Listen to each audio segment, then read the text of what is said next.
Welcome back, ladies and gentlemen. It's your mom's favorite show. That's right, What the Fitness. And this week, this sucks. We have Michael Chandler on the show, UFC lightweight competitor.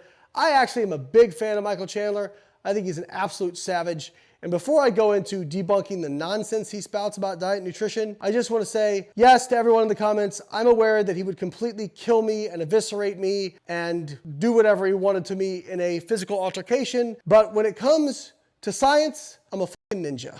At all. Carbs are the enemy. Carbs are the enemy. Carbs are the enemy. If anybody wants to lose weight, go a month without eating starchy carbs, bread, pasta, even potatoes and that kind of stuff. Just go off of it and see what happens. 100% off of it. 100% off of it. We don't need it. The food pyramid, which said what, 10, 11 servings of carbohydrates. Yeah, that was the base. That was the base of the pyramid. Yes, it was created. You follow that thing too in elementary school. You're like, this is. It was created. Yeah, all the elementary school children following the food guide pyramid. Much wheat. It was made by a guy out of Minnesota who had ties to the wheat industry. So it was just, we were sold a huge lie. That protein way up at the top two, whatever, up the top two. Second tier. Should be at the very bottom. All right, so we did a video about this a few weeks ago. I mean, this is basically the same argument Jordan Peterson makes. So I'm going to give you the TLDR. People didn't actually follow the food guide pyramid. Yes, they increased their starchy carbohydrate consumption, but they did not increase their consumption of fruits and vegetables. They did not decrease their consumption of sugar. They did not decrease their consumption of added oils. In fact, they added more. And they did not decrease their consumption of calories. They added more. So this idea that we followed the food guide pyramid, that's like me going to my professor and being like, I don't know why I got an F. I did everything you asked me. And he was like, you only showed up for one test out of 5 and you got an A on that one, but the others, you didn't show up. So you actually didn't do it. Yeah, this idea we followed the food guide pyramid, complete hogwash.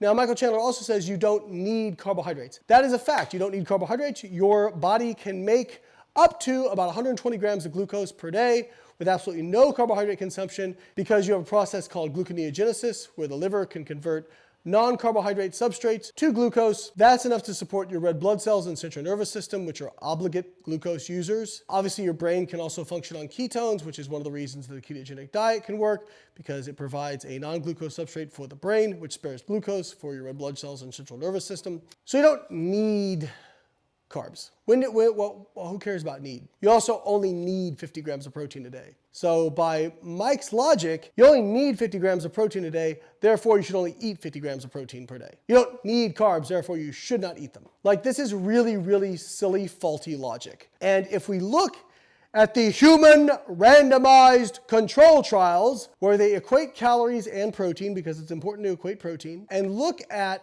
the amount of weight loss and fat loss, what they see is absolutely no difference between low-carb diets and low-fat diets. So what that says is you can do whatever you want. Now, if you stop eating carbs for a month, like he says, will you lose weight? Probably. As long as you're not just dousing everything with oil and, putting butter in your coffee like Dave Asprey says, yeah, you'll probably lose some weight. A lot of it'll be water because you can lose around 2 to 3 kilograms of just body water on a ketogenic diet. And then you probably will lose some body fat as well. So yes, you can lose weight that way. You can also lose weight on a non-ketogenic diet. Like, I don't understand how this works because it's like he's implying you can't lose weight eating carbohydrates. How many millions of examples do we need of people who are lean who also eat a lot of carbohydrates? People in his own sport who are lean, who eat a lot of carbohydrates. I would really be interested to see his pre-fight nutrition because I'm pretty sure he is eating some carbohydrate, and if he's not, it might explain why he tends to gas out in his fights. Because you cannot power anaerobic exercise just through dietary fat alone. Because anaerobic exercise has to run off glycolysis because you're not getting enough oxygen for the mitochondria to run the Krebs cycle. And so you're not producing enough ATP from the Krebs cycle. And therefore, you have to use glycolysis to produce ATP. In a fight, it is very much a, kind of a jog and then sprint.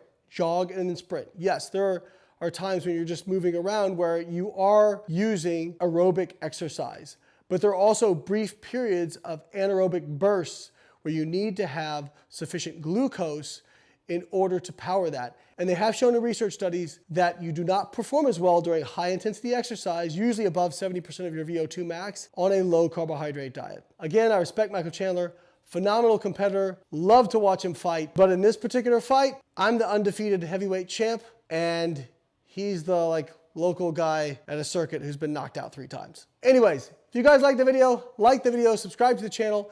If you don't know what to do with your nutrition, low carb, low fat, whatever, make sure you download Carb and Diet Coach. It's our app that we help build. We don't pigeonhole you into any one style of dieting. If you want to do low carb, you can do low carb. If you want to do low fat, you can do low fat. You want to do plant-based, you can do plant-based. You want to do time-restricted eating, you can do time-restricted eating. You want to do reduced carb, you can. You want to do ketogenic, you can. You want to do a balanced diet, you can do that. We don't pigeonhole you into any one style of dieting.